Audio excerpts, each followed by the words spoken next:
Great day, everybody. Your presence is welcome. All right, I just got another quick one here for you. I'm just going to show you a few things that I found out more to advance the whole mechanics of the cast on crit. Let's get into it. All right, the first thing we have to talk about is damage and these actual cast on gems. So there's a thing about these, even the cast on crit, which is a little confusing because cast on crit itself is actually affected by elemental threshold. If you see in the description that you will gain power energy, or you'll gain energy per hit based, it's also modified by the percentage of their elemental threshold.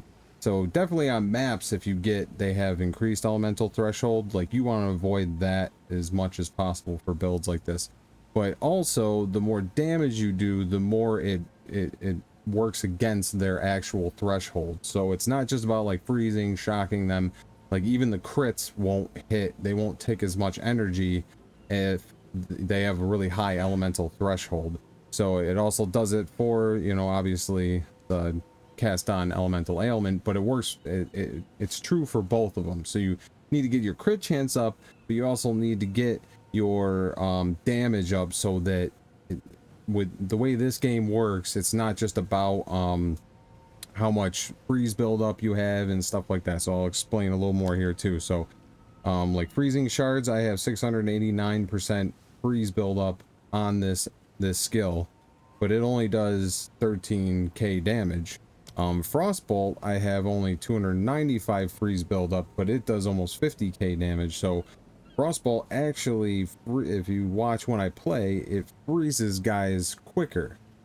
Because it's just doing such high damage, it's breaking down their actual elemental threshold, and it's proccing more energy for both cast on crit and the elemental ailment.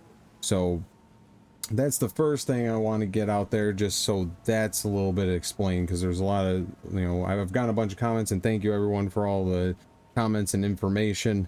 You guys have been great. So that's kind of something that was brought up a bunch, like get your damage up, get your crit chance up, because otherwise you're just not even getting energy. It doesn't matter how much of this other stuff you do in the passive tree and getting the nodes and everything like that. So that was the one thing. Another thing that a couple people brought to my attention, first it was Fleshlight Reviewer. It's a weird name, but I like it. But he first said, like, run 2 cast on crits and get your damage and your crit up. So he was mentioning the damage, and then I was confused because I didn't think you could put another gem in here. But what I realized, someone else, it was Fight Club 710, I believe. Thank you, dude. Let me know that you can get this amulet, and the absent amulet, you can look it up, but they come with preloaded skills on them, so you can get a specific skill. There's other skills that it can have, but this one has cast on crit. So now I can put cast on crit. It's just like a weapon, so I can't like take it out of here as long as I have that item equipped. So it's just on here, and I can equip another cast on crit right here. Cast on crit, boom, I can have both of them on. This just needs more spirit, so I could deactivate this one, and oh, I need a socketed skill, so I could put a socketed skill in there. There you go. See, 2 cast on crits working at the same time. But yeah, for cold, I would suggest still doing the elemental ailment, just because it just seems like a good balance. It just depends on what you vibe. Definitely lightning, I would go 2 cast on crits. You know, but then also a great thing about this is, since it's on an item, it costs no spirit. It says reservation 100, but it doesn't take it up. I only have 205 spirit, but yet I have a cast on crit, a cast on elemental, and Archmage. That's 300, but I have them all. So you can up your damage there too by having Archmage. So that's a great thing. The absent amulet, might have to switch some pieces around, but that's fantastic. Thank you guys for pointing that out. That'll help a lot of people. Also, these gloves are huge for getting your crit damage up. I put that in another video kind of explaining those, but you can check that out real quick. It's a quick video. So there's that. Also, the one other thing that I did say about this, it will drain your mana.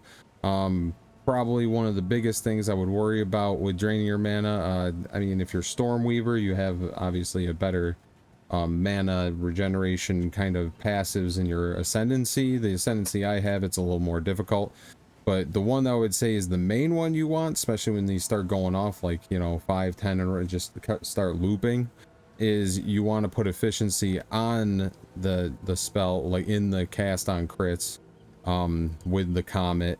Try not to load up with too many skills. Again, if you have really good gear and you have all the passives and you have really good energy regeneration, but just toy with it, because you'll see you basically don't want to be running out of mana when the cast on crit's going off. I mean, at least be able to use a mana potion if you see it getting low, and never hit 0, because if you hit 0, it's going to break the chain, and you're going to notice it mostly on like bosses or huge packs of like really tough yellows. It'll just start dropping them one after another, but if you run out of mana, it stops, and then it kind of like slows it down and has to rebuild again. Sometimes there can be a decent gap depending on if the boss is in a different phase and stuff like that. You just want to like hit the boss, freeze them as soon as possible, or if you're shocking them, electrocute them, shock them, whatever you're doing, you just want to get it to ping off as many times as possible just to get them deleted. And it will delete them if you can keep your mana up, for sure. So that's the only other thing. But I believe that's about it. I may be missing a couple things. It's been kind of like an up and down. I've been still exploring this whole cast on crit thing. I think that's pretty much all of it. If anyone else has anything else, maybe I can add another tip video, just even a quick one adding to that. I am going to go into the next thing I really want to do is, well, I'm going to do one video explaining all the different things of endgame. I think I'm going to break that all up, but I need a little more time because I want to do them all separately. But I'm also probably going to do, I want to switch my build over to lightning just because I haven't done it yet. So I want to kind of do like, not like a build guide really, but just show everyone like exactly what this build is in case you want to run this, or you know, you're close to it. You can see kind of how the cast on crit works with cold, and exactly what I'm running if you want something similar to that. And then I'm going to switch to a lightning build and do the same thing. So that's where I'm at. But other than that, that's about all I got for today. I'll catch you guys in the next one. Peace.